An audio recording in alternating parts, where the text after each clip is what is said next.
All right, we got a couple people still joining, but we are going to dive right in. We've got a bunch of stuff that we're going to try to cover and get through in a short period of time. So, welcome everybody. Thanks for joining us today. I'm here. David's kind of off in the background. He'll be watching stuff, watching the chat. So, if you have questions, feel free to drop them in chat, and David will flag me down and let me know if you have a question. And we're going to dive right in and get started. So we're here to talk about some software updates, and probably the thing that you are all most curious about are the PERSI updates. We'll get to that. That's going to be the last thing we talk about because it's the biggest topic and there's a lot to cover. And there have been a bunch of changes that have happened in the last week. So we'll get to that here shortly. But I want to talk about some other, some exciting things, some maybe not so exciting, and just necessary updates that are coming your way. So in terms of what we're going to talk about today, we got some updates. We're going to talk about some bug fixes that are coming down the pipeline, and then also the big topic of PERSI transmittal changes. So let's talk about some updates first. One of the big things that you need to be aware of are Idaho has released some updated tax tables. Not a huge update here. I'll just put it on the screen. The basic changes here are the earning limit has increased for 2025, and the tax percentage is actually decreasing for 2025. And the inevitable question that everyone always asks is, when are you supposed to start using these new tax rates? The state of Idaho doesn't give specific guidance on the timing. They basically just say, hey, when you find out about this and you become aware of it, start using it moving forward. So my advice for this would be probably don't worry about it for your June payroll, but by your July payroll, you'll want to make sure that these are updated. That way you're rolling with the new tax percentages moving forward.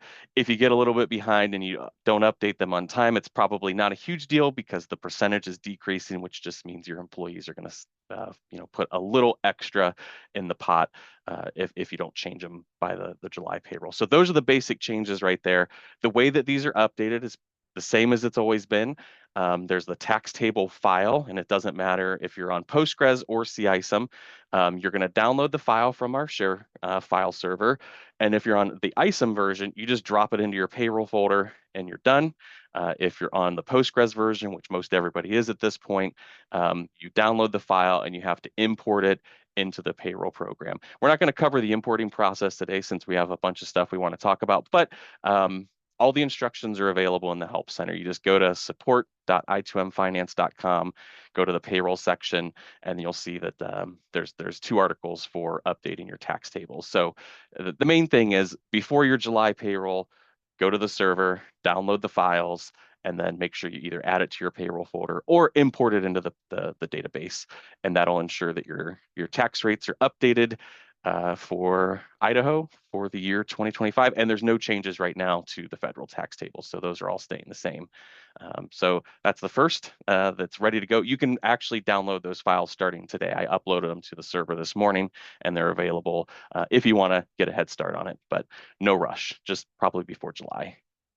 Another thing that we're going to talk about, and this is one of those things it's very exciting for us. It's less exciting for you, but it is an important change. Over the last couple of months, we've been going through a process called code certification. And what that fundamentally means is that Microsoft recognizes our software programs as a legitimate company and a legitimate piece of software. And all of you are very familiar with this screen. Anytime we do updates or you update the budget, payroll, or AB report programs, you always see this screen, and it's always this kind of scary warning of, hey, if you run this program, your PC could be at risk. The code certification effectively takes care of that. Moving forward with all future updates, because we're recognized as a legitimate application by Microsoft, you'll not see this warning anymore. This also lays the groundwork for some other changes that we're not quite ready to talk about just yet, but it's a really big, important change that says, hey, this is legitimate. Your antivirus programs will no longer get scared about running the programs. I've worked with a couple of you over the last year where your antivirus would not allow the budget or the payroll program to run because it wasn't certified the correct way. So we fixed that. That should be coming in the next release. So the next time you do an actual update to the programs, you shouldn't see this message or this warning anymore, which is, like I said, other than this one change, you won't notice a whole lot of difference, but underneath the hood of everything, this is a pretty big and exciting change for us. So we're really excited that we finally made it through that process, got all the paperwork and all the things that we had to do to make it happen, and it should be available for the next release, which is pretty good stuff. Let's talk about some bug fixes. So all of you have obviously probably at this point encountered a bug or two along the way. And this is just the nature of software development. We're making lots of changes. We've talked a lot about modernizing the programs and updating things and tools. We've had to build some new stuff for, the Empower 401k contributions. And along the way, we've certainly encountered a few bugs. Um, this is just kind of a high level list of things that are either currently fixed with the current release or will be coming up with the next release that we push out here shortly. We've had a huge round of fixes for the Empower CSV. Basically, the way that worked is you all would go upload the CSV file. Empower would tell you guys, hey, there's a problem. You would tell us that there's a problem. We'd fix it. And we kind of had that back and forth dialogue going on for a while. At this point, to our knowledge, Empower has not given any additional feedback. So we're pretty confident that the file that we're generating meets all of the specifications that Empower has put in place, and you can generate it quickly and get your 401k contributions if you have any shared with them. I listed this next bullet point as dates, dates, dates. A bunch of you in this Zoom meeting have probably encountered some weird date errors over the past month or so. This is really has a lot to do with our modernization efforts, where we're just changing how things work underneath the hood. And every once in a while, there's an unintended consequence that we just can't know about until it actually pops up. We have, at this point, resolved somewhere in the world of 20 different date problems that we've uncovered as we've modernized some of the software. Most of those are fixed at this point. And hopefully after this next release, you won't encounter any weird date problems or things of that nature. But it's been a lot of work.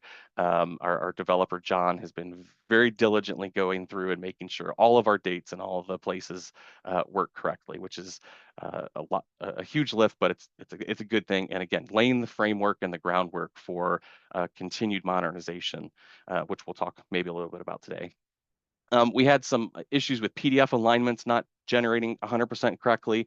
If you encounter this with your direct deposit notices, just know that we've got it fixed, and we'll push out the update here soon.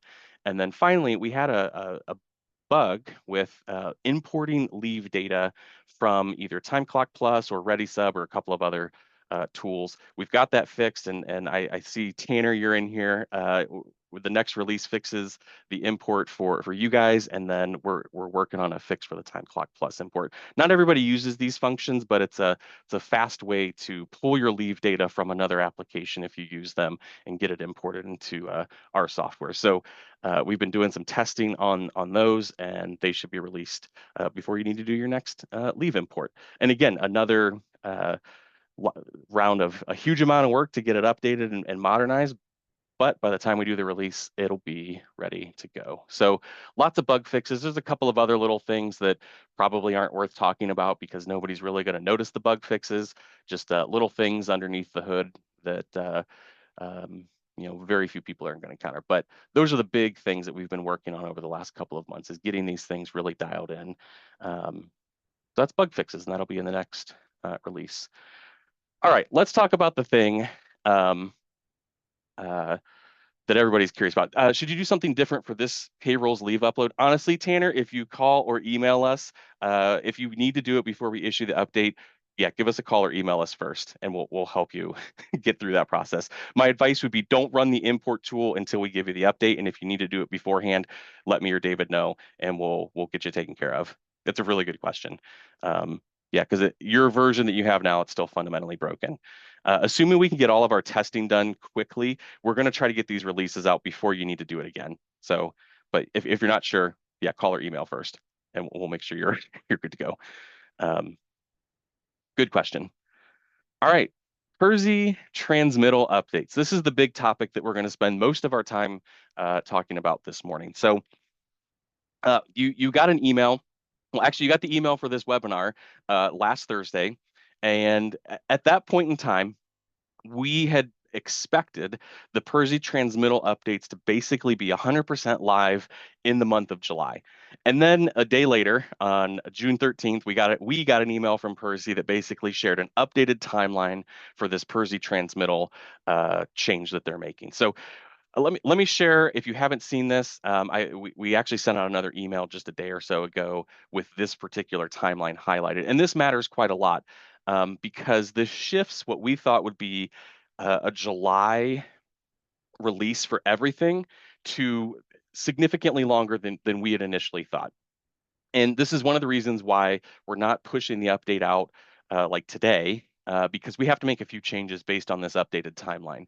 So we got this information, like I said, on June 13th, where basically PERSI has extended the timeline for when these changes are going to go live. So initially, we thought that everything was going to happen between July and probably August. And by August, you all would be doing this new upload process. Well, obviously, based on this timeline, that's not the case any longer.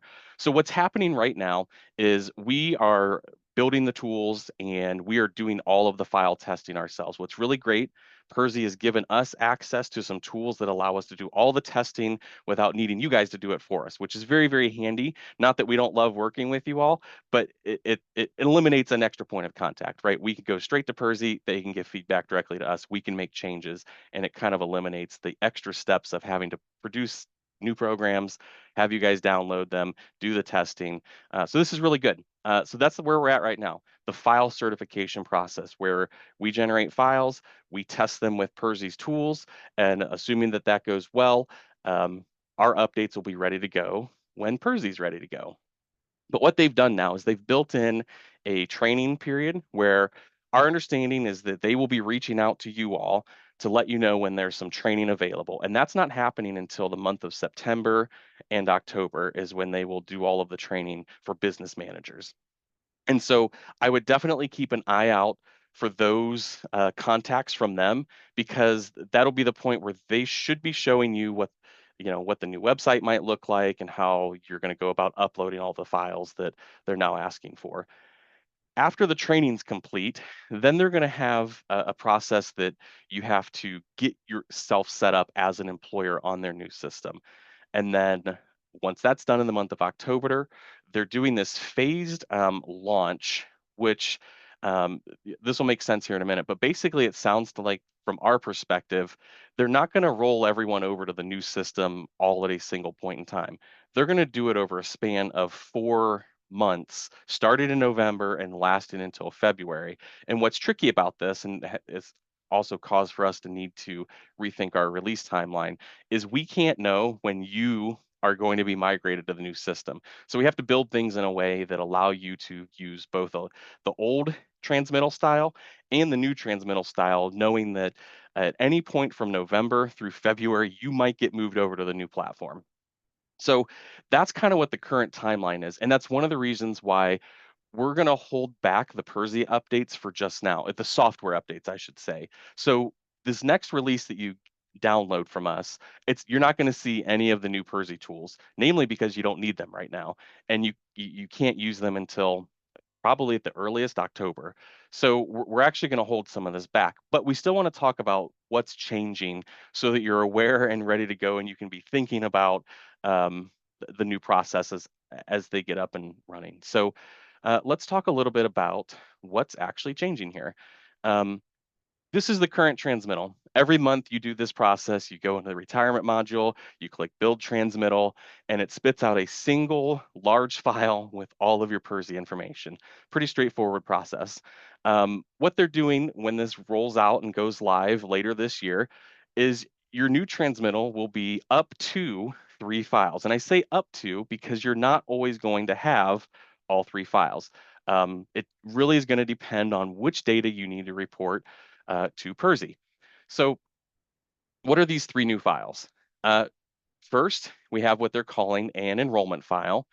This is going to be used anytime you have a new employee or a rehire, and this is the thing that gets them added to PERSI as a contributor. So anytime you have a new hire or a rehire that needs to be added to PERSI, you're going to have to generate what they call the enrollment file. And inside this file, it's basic demographic data about the employee, name, address, phone number, all the things that PERSI needs to know about this individual. And so you may or may not generate this file every single month. Most likely, you'll do it probably right around June, July when you have a bunch of new hires, and then any other time that you're adding a new person to the school. The second file that you may or may not generate is the class and status change file. This is exactly what it sounds like. If one of your employees changes their class or they have a status change that needs to be reported to PERSI, you're going to generate this second file. And again, it's probably not every single month, but every once in a while, these things happen and they need to be reported to PERSI. And with the new system that PERSI is rolling out, it gets reported as a separate file, all with its own set of data. Finally, we have the main transmittal file, which this is fundamentally the list of employees, the amount of money that they've made, and how much money are they contributing to PERSI. There's a couple of other little pieces of data that are going in there, but by and large, it's a list of employees and their contributions to PERSI. So we're going from one big file to potentially up to, on any given month, up to 3 small files. And we're trying to build the software in a way that makes this easy for you without having to do too much work. Because we know that it can be kind of tricky to keep track of, when do you need to generate what. One other big change that's happening is that PERSI is now requiring some form of unique ID number for every single employee, and it cannot be the employee's social security number. From what we can tell, this is a security issue. They don't want people listing social security numbers in the transmittal files. So every employee has to have something that's completely unique to them, and it can't be the SSN. One of the things that we considered was using the employee's location payroll number.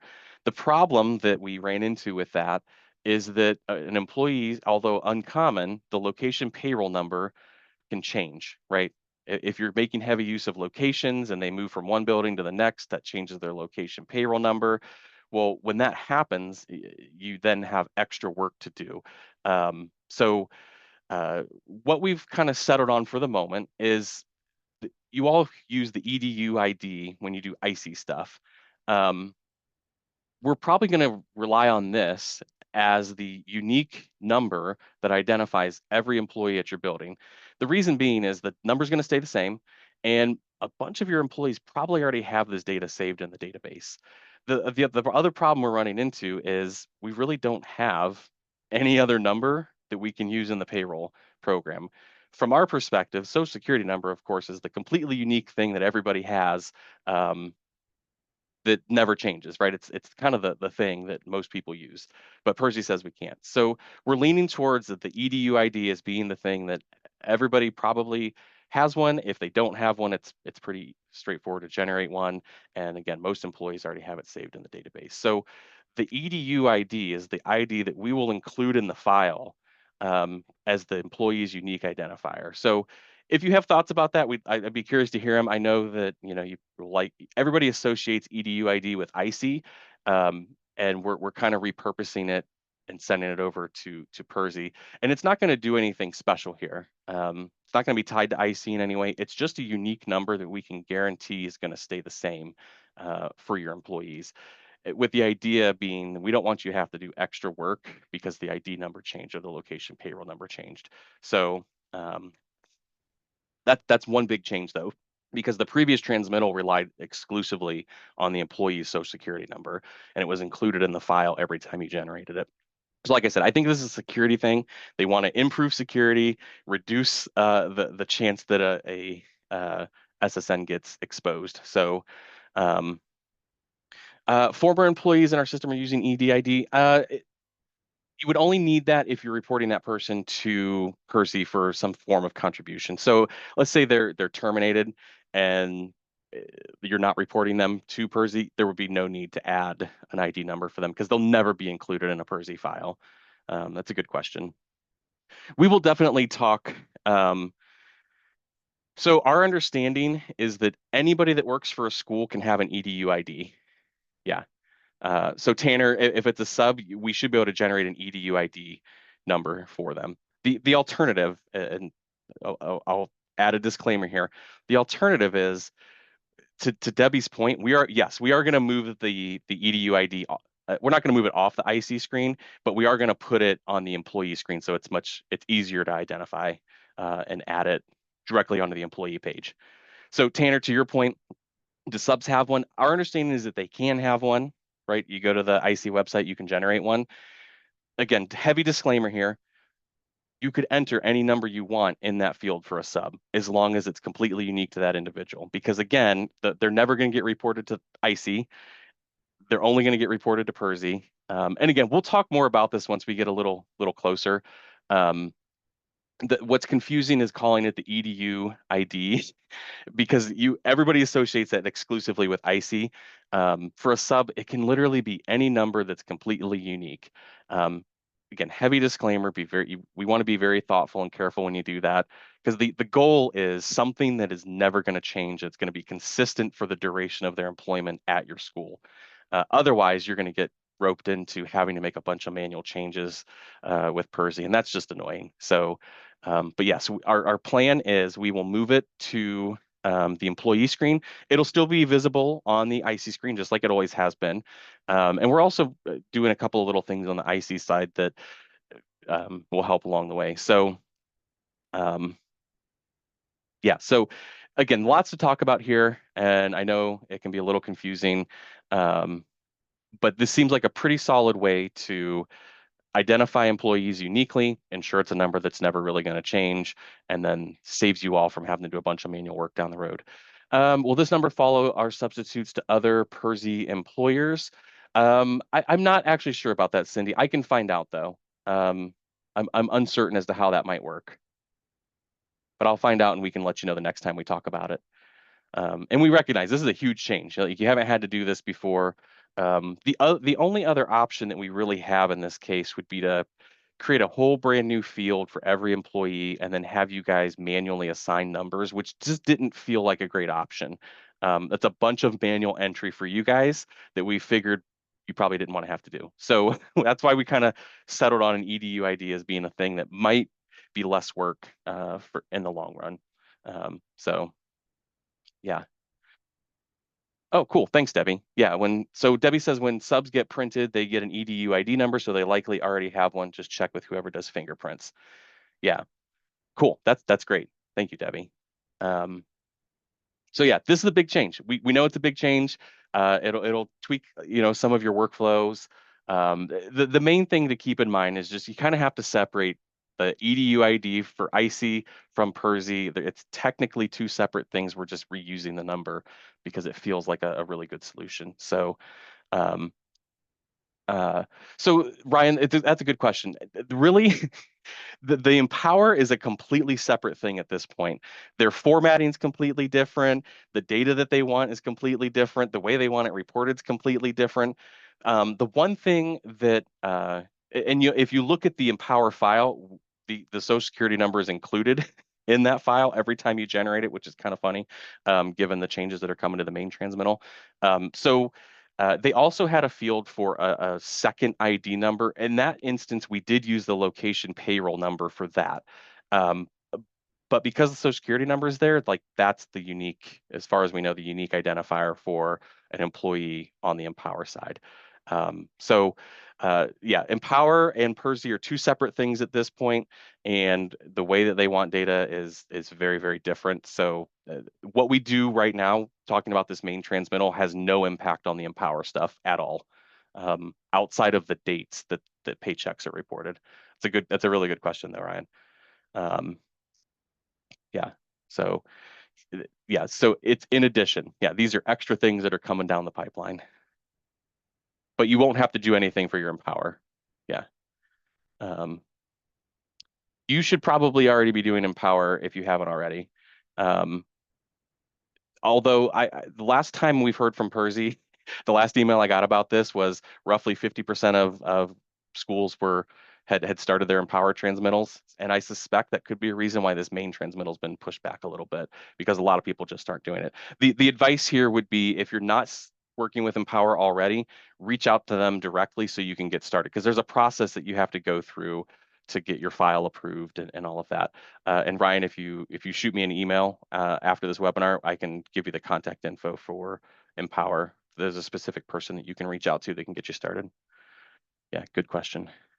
Okay, so let's keep moving here. And so how's this going to work? Functionally in the program, this is what you see every time you build your transmittal, right? Because of the shift in the timeline and the fact that there's a phased rollout in at any given moment between now and February of 2026, you might be on the new or the old. And we have to rethink this build screen. So this is kind of what it's going to look like. And don't hold me to this because you can tell this is just a sketch. But basically what we have to do now in the payroll program is give you the option to build what we're going to call the legacy transmittal, which will be the old style, one giant big file, or the modern transmittal, which includes up to 3 different files. So it's going to look something like this when you go to that build transmittal screen. You have to pick the one that you're supposed to use based on whether or not PERSI has migrated you over, and then you can generate the files that you need to generate. The cycle dates will stay the same. If you're one of those schools that has 2 cycles operating at once, you'll still have the cycle 2 checkbox. You'll click the build button and it'll from there function just like it always has. It'll build the appropriate files based on what you're asking for. So this is probably, the screen will look something like this. Like I said, don't hold us to it. We may tweak it a little bit here and there, but fundamentally, this is what the build screen will look like. And that way, depending on your movement over to the new system, or maybe you're one of those schools that you don't get to move until February of 2026, you'll have the ability to just generate whichever file PERSI wants from you. So that's kind of what the build tool is going to look like. No additional steps are needed, nothing to change in terms of your workflow. You'll still do the exact same thing. You'll go to retirement, you'll click build transmittal. The only difference will be this screen here, where instead of just having one single option, you'll just have multiple options. So that's kind of what it's going to look like. Outside of that, everything else stays the same. And you'll take the files that we generate and then you'll upload those to PERSI's new upload tool, which again, they'll do training on that here in a couple of months. So those are the big things about the transmittal. And like I said, we had originally planned on pushing all of this out to you in the month of July, because we thought that that's the timeline that we had to push out. And we're going to hold back this big PERSI change stuff until they at least start the training, because again, you won't be able to use it until October at the absolute earliest. So this will be a future update now. It was originally going to be a next month update. So next month, when we send out some update emails and you don't see the PERSI stuff, don't freak out. It just means we're holding it back for now until PERSI kind of gives us the thumbs up to start pushing this out to folks. And namely because we just don't want to confuse people. There's no need to give the tool when you can't even use it. So that's kind of where we're at right now. Let's see, a couple of things in the chat. Angela, will cycle dates auto-generate? Yes, that'll still function exactly like it does now. You know, you open retirement, it kind of figures out the current dates for you. It'll still do all that. And then, of course, you can change them if you don't want to use what's auto-generated. Let's see, Cindy says, PERSI would not accept my 401k choice upload. They told me that they had deleted that. Probably would need more info about why they wouldn't accept it, Cindy. It could be a number of things. It's tricky to say. Yeah, but if you shoot us some info, we can figure out what might have happened there. You will not have to re-enter them. So anybody that has one entered, Tanner, an EDU ID that you've already entered, you won't have to re-enter. It'll still be there. Yeah. So the only time you need to enter one is if they don't currently have one added to the system for whatever reason. So yeah, everybody that currently has one, good to go, no work necessary. And that's why we're hoping this works out well, because we're figuring a good chunk of your employees have one already, and it's probably already entered into the system and you won't need to do any extra work. And then maybe there's a couple that you just have to find the number and add it to the tool. So good questions. So that's the bulk of the PERSI transmittal stuff. We will host another webinar as we get a little closer to kind of coincide with the release and the actual availability of this new tool. So again, originally we thought we would demonstrate the program, show you the show you the new exports and the files and all of that. There's just no need for us to get that far ahead of ourselves, given that the timeline has been pushed several months into the future. So we will host another webinar when that comes. I think I saw someone commenting about making sure that you have advance notice. We're definitely planning on that. It's all already on our radar that once we get a little closer to that October date, we'll schedule another webinar. We'll demonstrate the actual payroll software and how to generate the files and all of that. So the reason we're doing this today, though, is so that you're aware of what's in the pipeline and kind of what's headed your direction as a busy business manager. We know that you guys are about to embark on probably the busiest time of your year with your audits coming up. You're getting ready to have a bunch of new hires, getting things ready for a new school year, budget preps and budget meetings. So we wanted to give you some advance notice and kind of get you ahead of the curve if at all possible. So the main takeaway from all this PERSI stuff is just know that it's coming and that it's in the pipeline, and we're going to do our best to keep you updated about things as we know them. PERSI's been really great in helping us stay on top generally of what they want from us. And so as we get information from them, we'll make sure to funnel it over to you all. And when we get a little closer to that October date, we'll host an actual webinar to get you, show you some demonstration in the software. So having said all that, any other questions that you're curious about PERSI transmittals or any of the other updates that we've mentioned so far? And again, this is just the timeline. So you really won't start doing anything until September with training, October with the setup. Any other things you want to drop in the chat? All right, everyone, thanks once again for joining us this morning, and I hope you all have a wonderful rest of the week. And if you're at IASBO next week, I hope you'll come up and say hello. Look forward to seeing you all. All right, have a great rest of your day, everyone.